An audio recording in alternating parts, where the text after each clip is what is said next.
Welcome back, everyone. My name is Nate, and today I'm going to be showcasing Game Builder Garage games that you guys submitted in the comments of my last video. So without further ado, let's hop right into the games. First up is Beat Saber Garage Edition.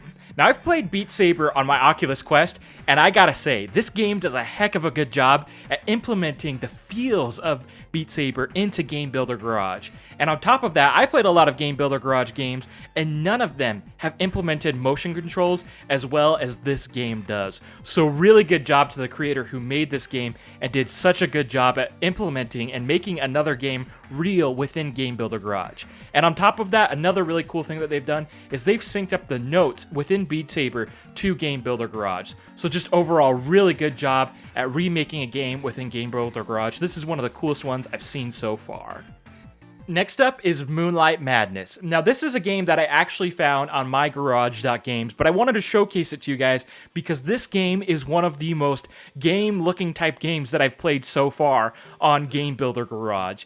And this game does such a good job at implementing a UI that shows how many lives you have, what type of moves you have. Throughout the game, you can find different collectibles and get different power-ups. You can get power-ups to throw a yo-yo in this game. You can find a coin. There's keys scattered throughout the level. Overall, really good job here. And I also love the original artwork. Well, I'm assuming that it's original artwork that has been implemented in this game because overall, it just looks fantastic. The animations, the enemies, them moving around, it just looks like some classic game that I might have played on my PC back in the day. So this is an amazing game, and I highly suggest you guys check this one out because I'm definitely going to be using some of the code and learning from this guy to make my games better in the future. Next up is Aegis. Now, this was a little mini game that was submitted in the comments of my last videos, and I love it. You're just the shield floating around, and you're defending a couple of cubes from incoming enemies. And I'd love to see more games like this that are maybe put into like a compilation, like a WarioWare style game. But overall, I love this game. If you manage to defend these cubes for a total of 60 seconds, you beat the mini game. But if you don't, you lose. So overall, great job, and thanks for submitting this. Next up is Fling Smash. Now, I don't know about you guys, but this was a game that came out during the Wii era, and I got this game specifically for the Wii remote that it came bundled with. But I overall love the game Fling Smash. It was really fun back in the day to play as a kid and to use those cool motion controls. And this game has done a really good job at recreating the feels of Fling Smash. There's a timer there that you have to beat the level within that amount of time. You've got the cool palm trees in the background and the blocks that you break. But overall, this game just does a really good job at recreating those feels of Fling Smash. Next up is Friday Night Garage V2. Now, this game was submitted by someone in the comments, and they said that this game was to help other creators make music-based video games on Game Builder Garage. So kudos to them for creating something that other people can use to make more games. This is a really fun little game, and if you guys want to use it, I suggest go downloading it and try implementing your own rhythm games with this. Next up, I have another version of Friday Night Funkin' to share with you guys. This was submitted in the comments of my last video, and this one does a really good job at recreating some of those button arrow graphics, but it also does something really interesting that I wanted to showcase, and that's the health meter at the bottom of the game. So if you're performing well, you'll start beating your enemy and your health meter will move towards the left, but if you're performing poorly, it'll move towards your side, and if you're performing super bad and it moves all the way to the end, then it's game over for you. So a really nice game here and a really good job at implementing some things to make it a little bit more gamey, as I should say. Next up is SSF. Now, this is a fun little shooter game where you run around this arena and you try to dodge these no-known guys and you try to shoot them at the same time. Now, when I first saw this game, the first thing that popped into my mind was laser tag. Back in the day, I would go to the arcade and I would play laser tag with my friends, and for some odd reason, this just gives off the feels of laser tag. I know it's a shooter arena, but that was the memories that popped into my mind.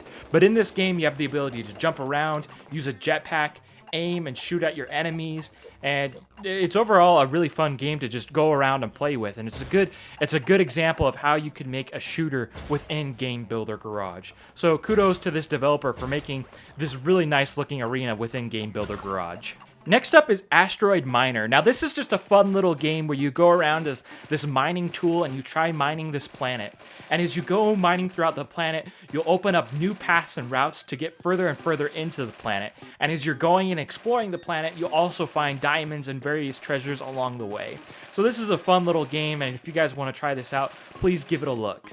Next up is Space Cuboid, and this has some of the best mechanics built into a game that I've seen so far.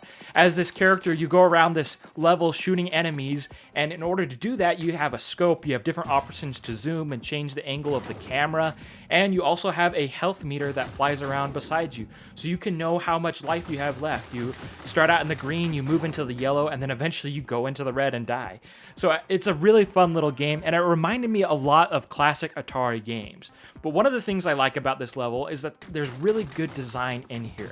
As you progress forward, if you've lost some health, there's health places where you can restore health that you've lost. There's also places where you can get upgraded guns so that you can shoot faster and take on more enemies at once. And at the end of the level, there's even a really cool boss battle that reminded me of boss battles from, like, say, Super Mario Bros. Or Super Mario Galaxy in specifics. Next up is the Baby Simulator demo. Now, this was a funny little game that was submitted, and I wanted to showcase it to you guys just because it's kind of hilarious. You play as this baby walking around the world looking at different objects. You can pick things up and move them around.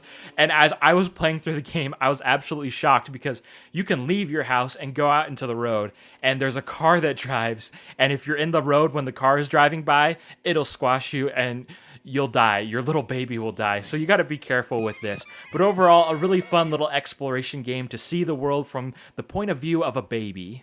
Alrighty, last but not least is Project Mega Man. Now this is a really cool game that aims to recreate some of those classic feels that the original Mega Man games put off. And one of the things that I love about this game is how well Mega Man moves and feels like he does in the original game, as well as the camera in this game. One thing that's really cool is that in the original game, the camera would kind of move around from area to area, and you would only see what the camera was currently showing when you were in that specific area. And this game does a really good job at recreating the camera from the original Mega Man games. So kudos to this creator for really creating a good Mega Man game, and I'd love to see kind of where they take this further with this fan Mega Man game, because I think they've done a great job here. Well, overall, I've had a ton of fun playing your guys' games. Feel free to leave more codes for your games down in the comments below, and I'll try to get those included in a future video. If you guys like this type of content, make sure to like and subscribe, and I will see you guys in the next one. Bye-bye!